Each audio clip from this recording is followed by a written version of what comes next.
Today, Tim and I are visiting the Dripping Cave located within the Aliso and Woods Canyon Wilderness Park. We started at the visitor center and stopped along the way to visit another cave and then made our way to the Dripping Cave. The visitor center is well worth a visit as it showcases the local flora and fauna. It also has a three-dimensional map of the area and the trails. Here are some of the exhibits you can expect to see.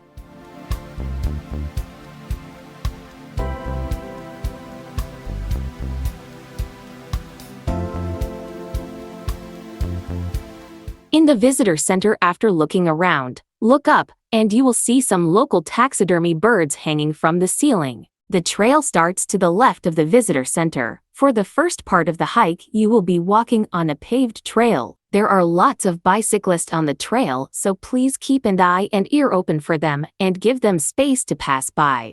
As I have said before, in any Orange County park, you will always see lots of housing developments around, as is the case here. We saw this poor little fellow on the road.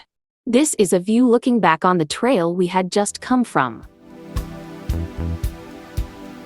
Across the road is the dirt trail we need to continue on. We need to take the trail on the left.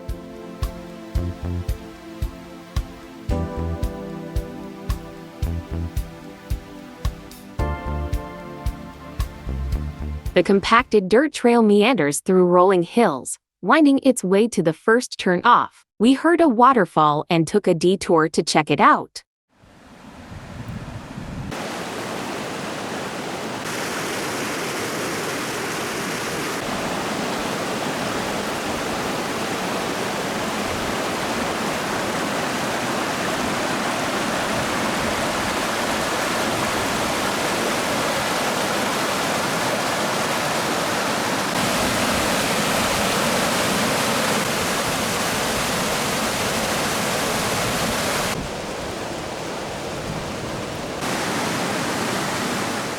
On the opposite side of the road, we saw the stream that fed into the underground culvert.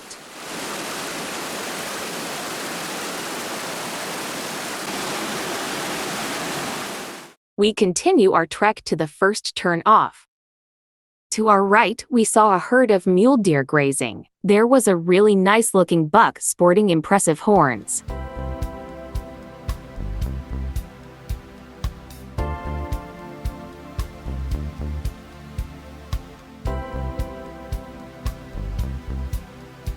Ironically, opposite where the deer were grazing was this trail camera. We reached the first turn off. There are porta potties here and some picnic benches under the shade of some old oak trees.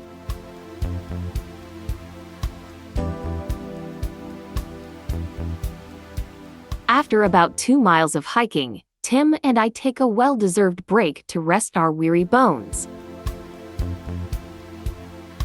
Okay, break time is over. Time to get back to work. We continue on the Wood Canyon Trail to the turnoff for the Cave Rock Trail.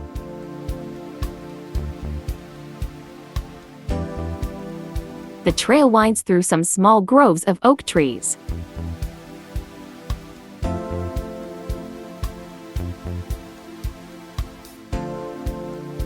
You have to go down these steps, through a wash, and as you emerge on the other side, you will get your first glimpse of the cave.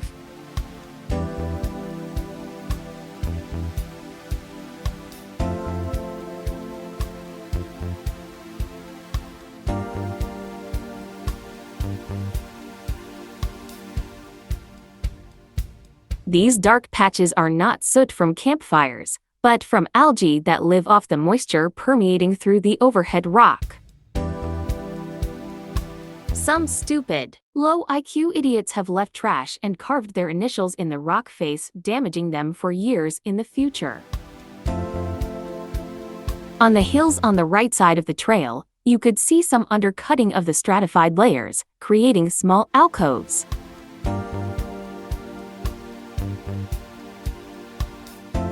Along the trail, we came across this huge rocky hill. On the face of this rock there is another cave. The entrance is quite steep, so we didn't go inside, but it was deep and wide. There is an interpretive board outside.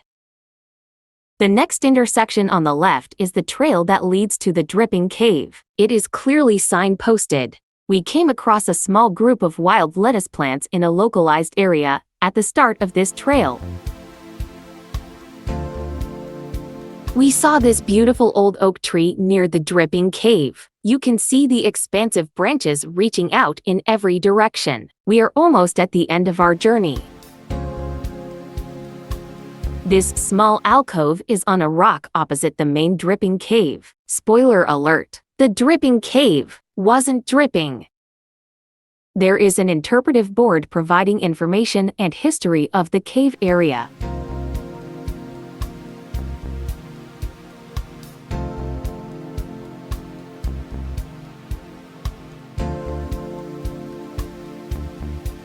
The cave is really huge, and without some perspective for reference, it's hard to understand how big and long and high it is. The black patches on the ceiling are algae that thrives on the moisture permeating through the rocks. As I walk through the cave, you can see how high it is in some places. I can say that the cave is probably about 100 feet long and about 30 feet high at its highest point, and 20 feet deep.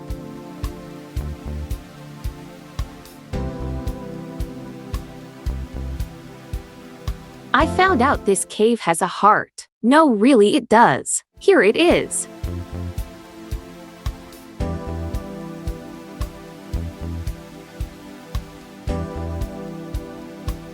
On the way back, we saw some toyin berry plants on the side of the trail.